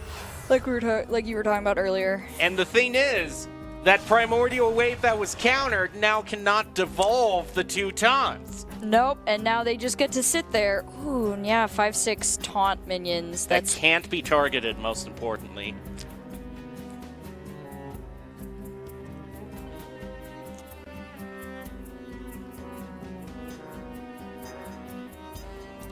yeah, yikes.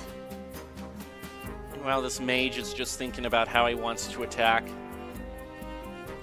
Dancer first, which is interesting. Well, he's trading with the Okami. If there's anything, I don't mind that as the Shaman. Oh, the Shaman! He can cheat out Neptulon here! Oh, you're right. Ooh. That solves a lot of our problems in a hurry. Yeah, if you can get that out. Okay, he's gonna cheat it out. Big play. He can. Ooh. And remember, those fists are immune when they attack, so those taunts are gone. Yep. Oh, man. Now, what's most crucial here is that this next turn is 8 mana. It is not 9 mana, so he can't play the Rune of the Archmage, so he might just try to stall this out for 1 turn. Because he still has Dawn Grasp, he can freeze everything.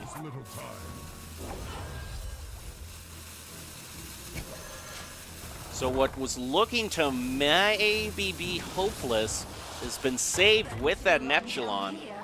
Yeah, no. Just being able to pull out the Colossus there for so little was huge, because that's just such a good card to have. Yep, just Yeah. freeze everything. Don't let them do anything this turn. Might want to place down the watch post either way, unless he wants to try to get that 1 extra ping damage. I think the Watch For Post is Mortish. probably the better. Yeah, we'll see what he discounts.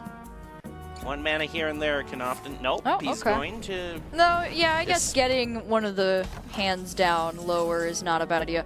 Oh, there's Glug. The problem is that his board is so full at the moment. Yeah. It's like- But it's a good backup if his board gets cleared here. But I can tell you, I know what's next turn for the mage. Rune. It's Rune Yeah. of the Archmage next turn. Yeah, Which, you would think, casting a bunch of random spells, you're like, oh, it's the Casino Mage of old, and it's a Casino Mage in a sense, but the problem is that this Casino is definitely rigged toward the house, because everything is going to target your opponent. So I think it has to be Rune.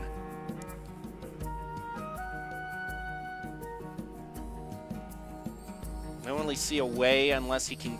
No, but even then he wouldn't have the mana for it to charge up his hero power. He's gonna go for it, however. that will get rid of one of the...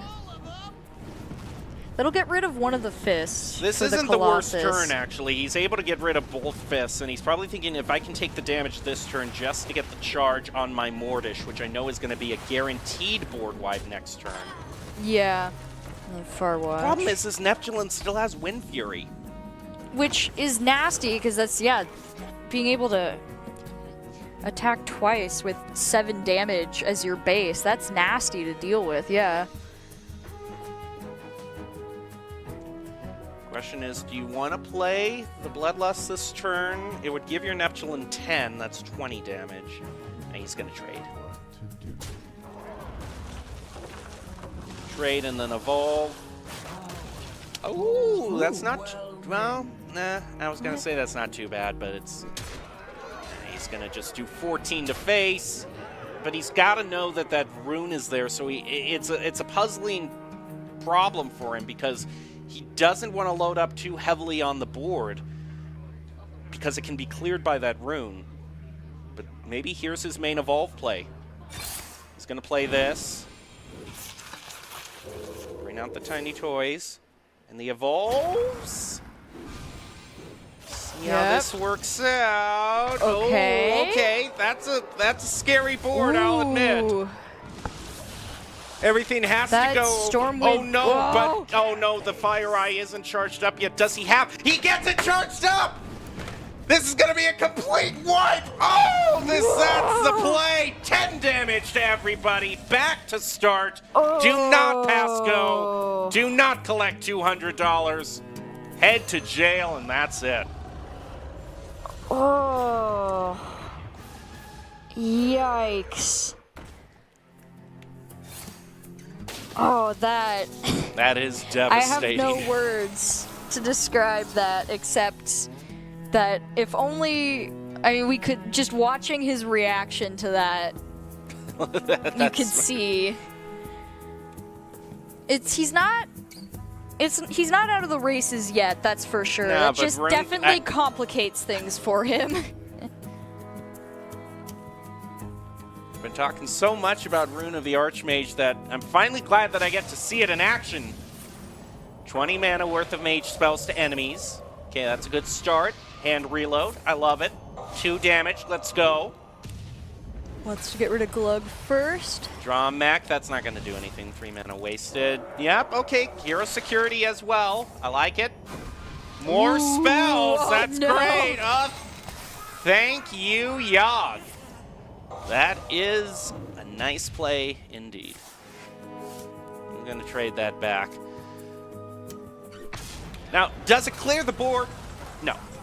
But what it more importantly does is that it makes Rune of the Archmage his last spell played, and he just drew the parent. Yep. That's going to repeat it. Which is, oh, that's just going to be rough. And any potential Bloodlust turn that he could have played to this turn is now negated because of the solid alibi. That mage is only going to take 1 damage at a time.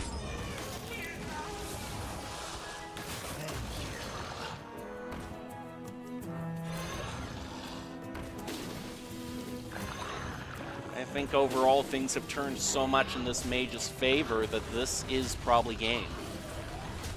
Yeah. Because now you just play the parrot, you let him know, hey, you know, or you just do Astalor too. Which will deal a... Yeah.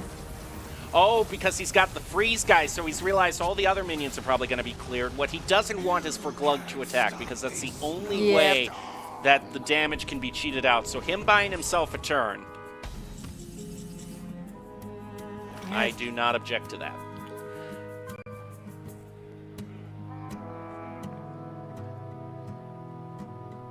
Yeah, he does not have many options right now. And the best he can do is brew Khan, set up a play. He can at least do 6 damage to face, Get set up a some- board for yeah. himself.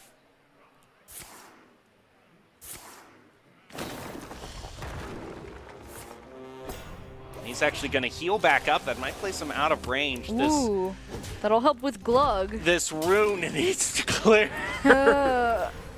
This needs to be the rune to save it. Here we go. All right.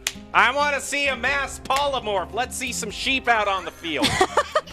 Oh no, from one board clear to another. Okay. Oh, the skeletons fine. are back. 10. Oh, that's huge! That is huge! That wipes off 10 damage from the spell. Oh, but the solid alibi buys him 1 more turn. Oh my gosh. Oh, no. Oh, that is the big... That is what they officially refer to as pulling it out of your posterior.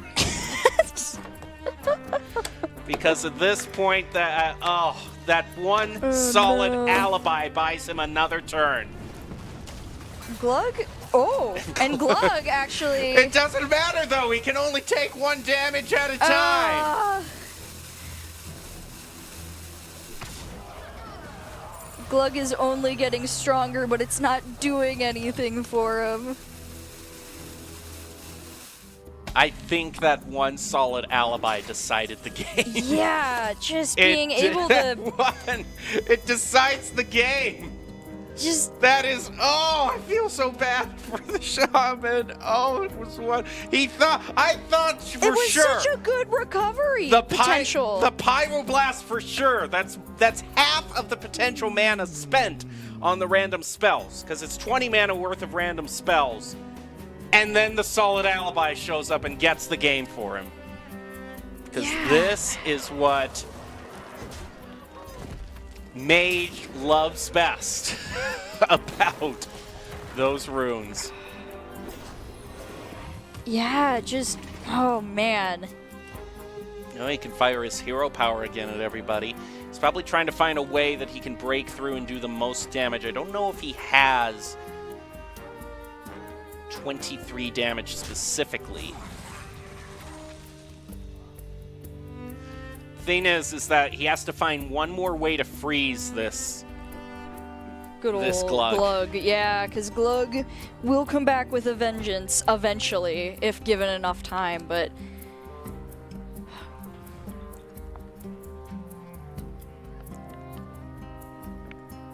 This play. Okay, I like this play. Putting up the taunts. That means that's Glug kept at bay for another turn. Even with the Bloodlust, because those totems aren't going to be able to punch through. He needs to be extra sure, however, that this is a complete clear. That only Glug can attack.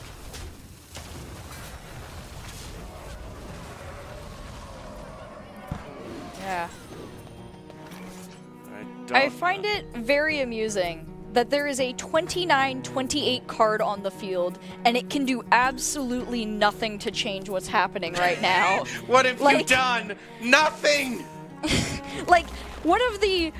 What you would consider, like, one of just, like, the best cards to just have around. Like, I would always be like, yeah, if I could get a 29-28 on the field, yeah, I'd love that.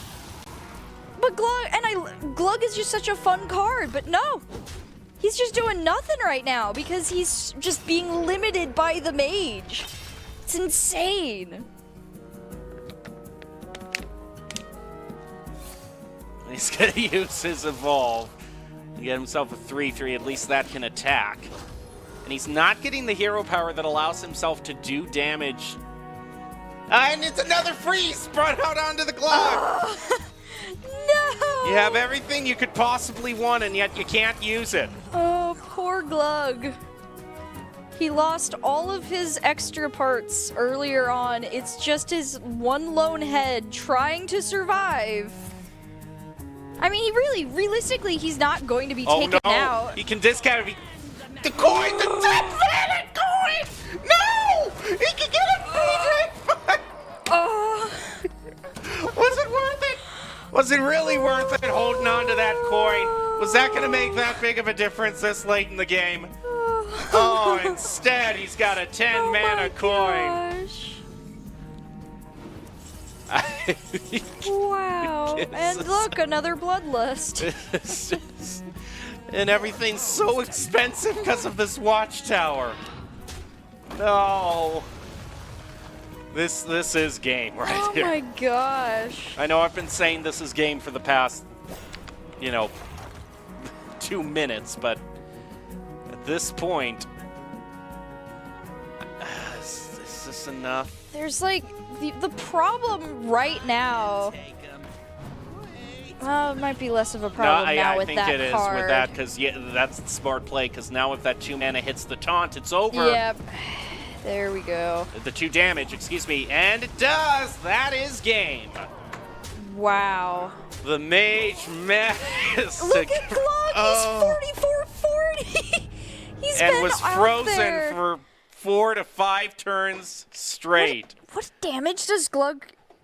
So, you know, that was probably one of the most heartbreaking losses I have ever seen.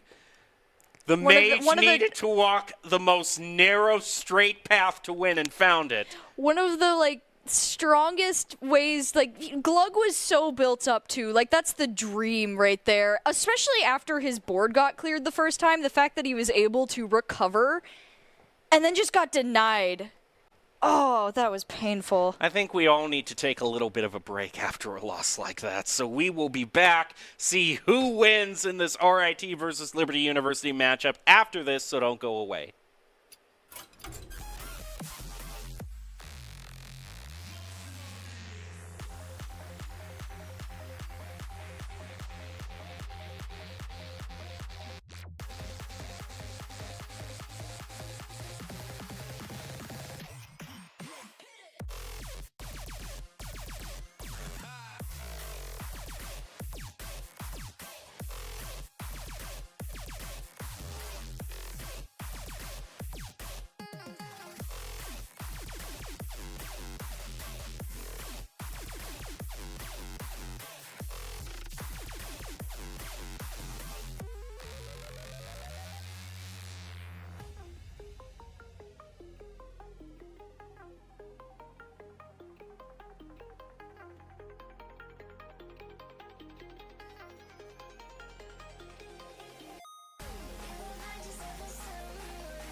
Gazing further at the sky.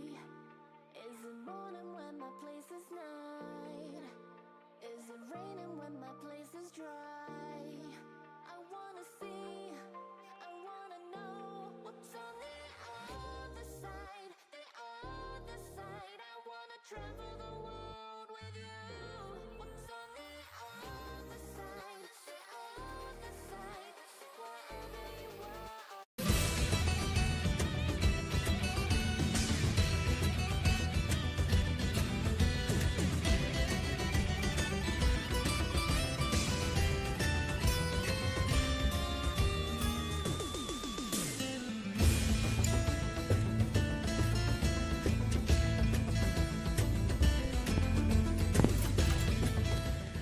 Welcome back to today's NACE Hearthstone 2023 qualifiers. It's the Hearthstone Collegiate Challenge, and we have 8 players looking to advance to the grand finals and be named Hearthstone champion, at least as far as this first qualifiers tournament is concerned. My name is Jacob, joined by Audrey, and that was Gil back there. He's always in. Good old Gil. He's getting set up by the Gil cam right now. Yeah, I appreciate it. All reliable. But talking about something that might not be so reliable, but turned out to be reliable, was that big spell mage. Oh my gosh. Yeah, that was insane.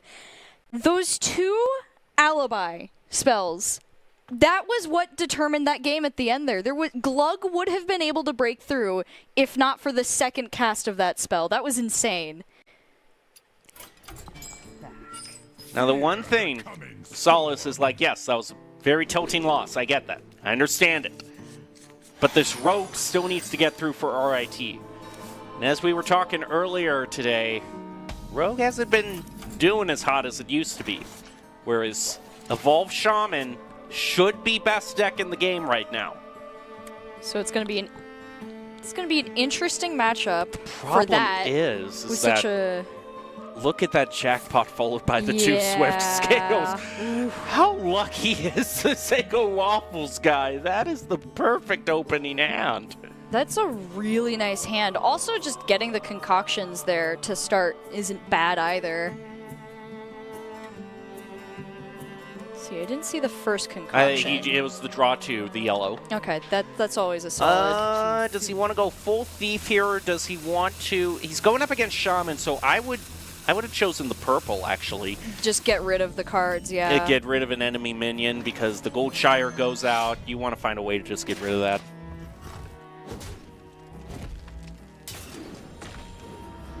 All right, run totem to start things out.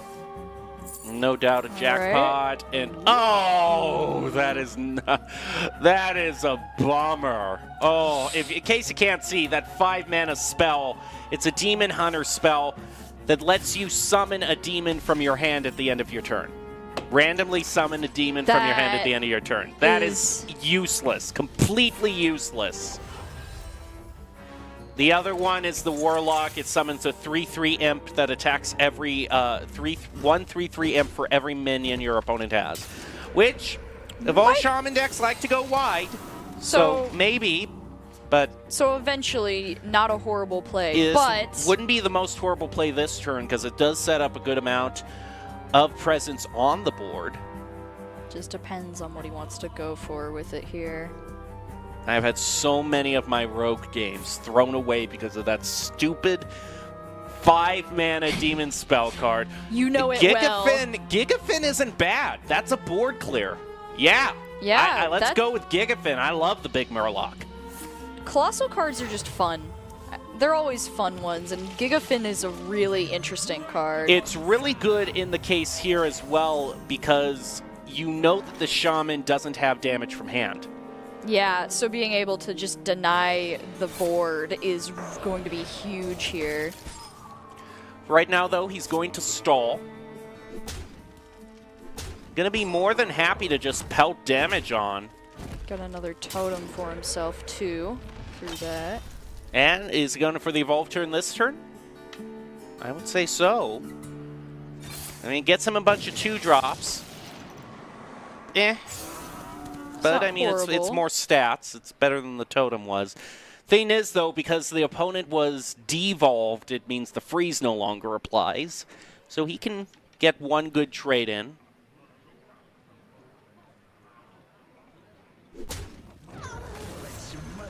Yeah, this makes that imp card a lot better now. Yeah, there we go. That's going to be really good. Yeah. Now that I think about it, having Infestation in the card recast pool is really good because that's constant attack that he can just put up on whatever board this Shaman, the Dolphino, tries to set up. So yeah, so if he gets the chance, if he gets either of the cards in the deck here that'll pull back previous played cards, that'll be really nice. That's a good point. Could also just play Gigafin here and just... there wouldn't be anything really that this Shaman could do about it. But he might want to save that complete board clear for a big turn. Yeah, if Evolve gets a really nice turn, it might not be a bad idea to be able to just, like, negate all of that. Especially when he can clear it out with the stuff he already has here. He's going to go for that. Reconnaissance. Find himself a... you know, Underking is really good. That's a rush that now goes into the test pool. With armor, which is always nice to have, as we've seen from Ramp Druid. All right, what are you going to cheat out? What do you got here? Okay, you know, having a Bloodlust a little cheaper makes it a bit more flexible for your OTK turn. Basically means that this rogue has to make sure that the board is completely empty every turn.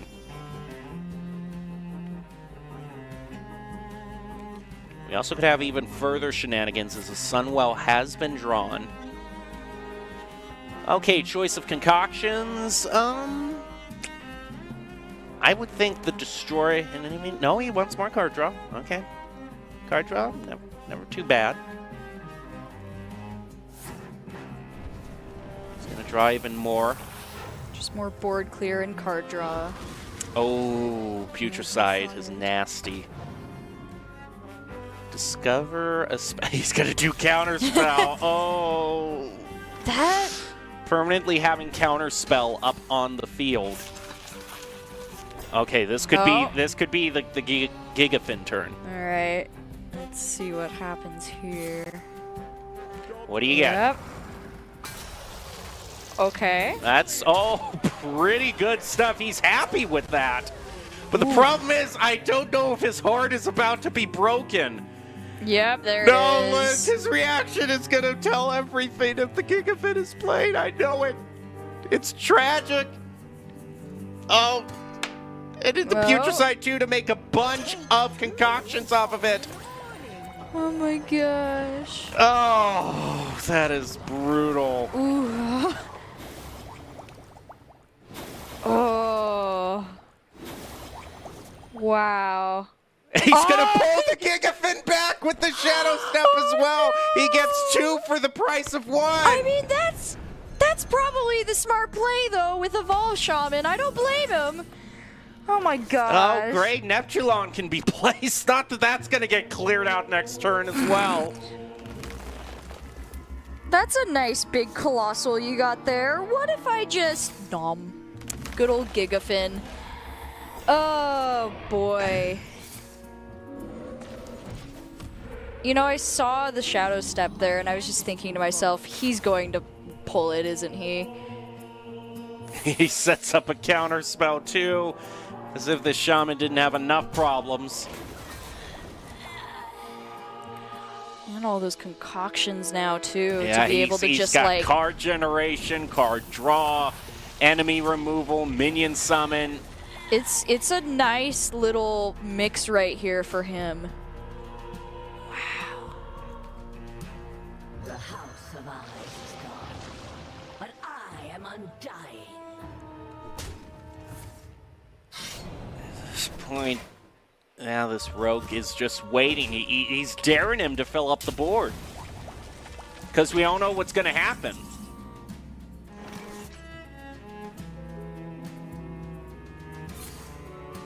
Yep, here we go. Oh, he played into the counter spell. Oh, no, he burned 6 mana. Oh, no. Oh, no. Oh, no. The big play being denied there, too. And you know what I would do if I wanted to take absolutely no prisoners? I would play Tess. That gets you the full board and puts another counter spell on the board, or Contraband stashes. Counter spell after counter spell that takes away his pop-off turns. And I mean, it's not a big one, but it's definitely It's just more nice to be minions able to off the remove Putricide. stuff There you off go. the build.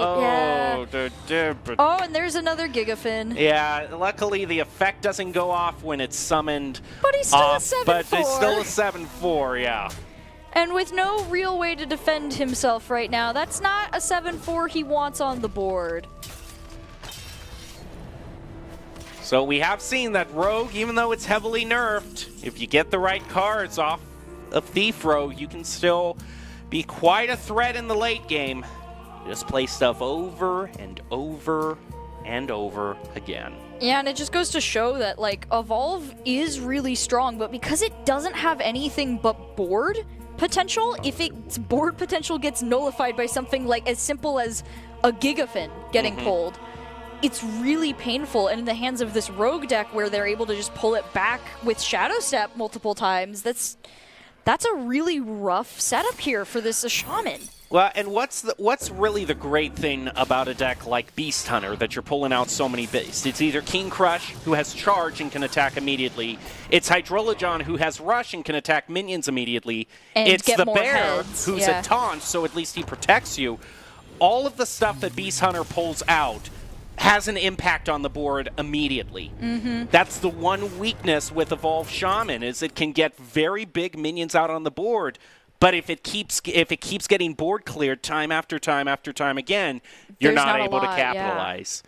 No, it's really rough. It definitely has its potential. Like, as we've seen, obviously it has one of the highest win rates right now of all the decks, but it's just certain decks, just good board clear decks. That's its biggest weakness right now. And I think that's really interesting too to see that, because we kept talking about how it's just a really solid deck and it hasn't really seen a lot of good Well, play let's yet. actually bring up the Evolved Shaman deck that we have, because we can actually get an overview we have of it and see what its win rate. I mean, right now its win rate is 59.3%. That's not bad. And its own weakness is the Murloc Shaman. Shaman. So But it's at you would 46.3%, which is I know. still a really good win rate. So it's not a bad option, you would think. Okay, it's going up against Ramp Druid. Yeah. Oh no, he's changing. He's going over It's to the a Hunter Hunter, yeah. instead. Oh, it's Shock Splitter. Shock Spitter. I actually like this.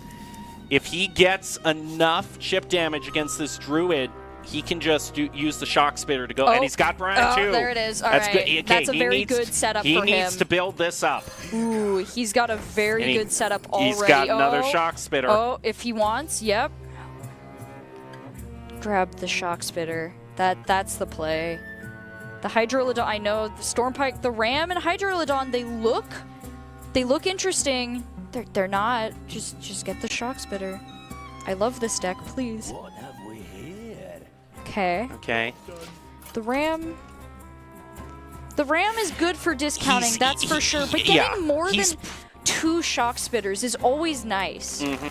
Problem is you can't use them all in one turn ever since the nerf, so that's probably why he grabbed it. He's trying to set. Oh my Wait, good. what? Why he's playing the brand? What? What? I'm confused. What are we? What?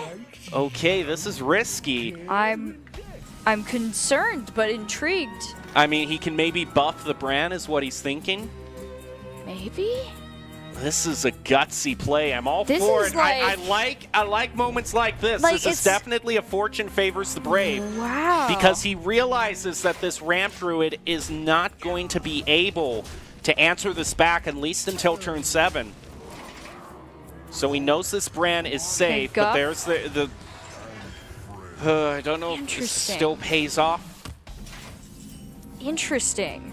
It's probably thinking, if it holds on one more turn, it synergizes with the Beastalker Tavish as well. I get 4 secrets Yeah. instead of...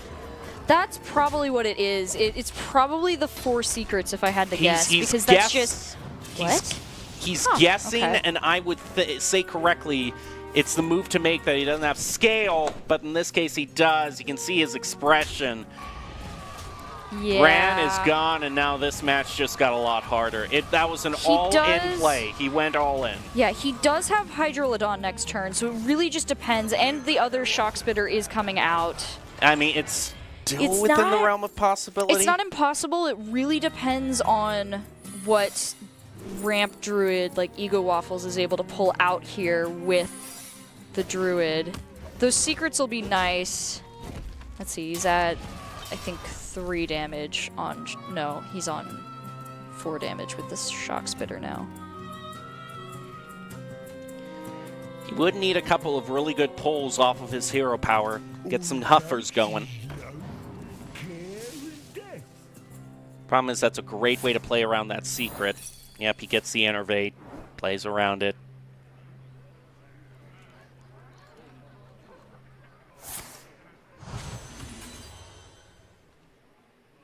This could be it.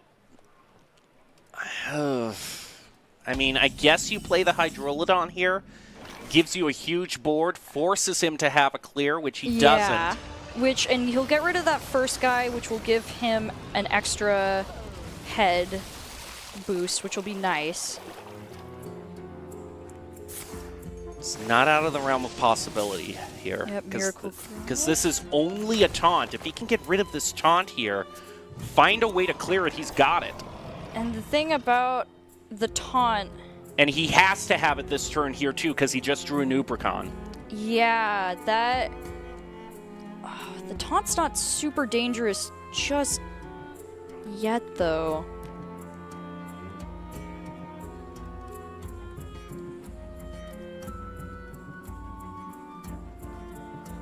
But he could also just play the scales on it, and then that's the game.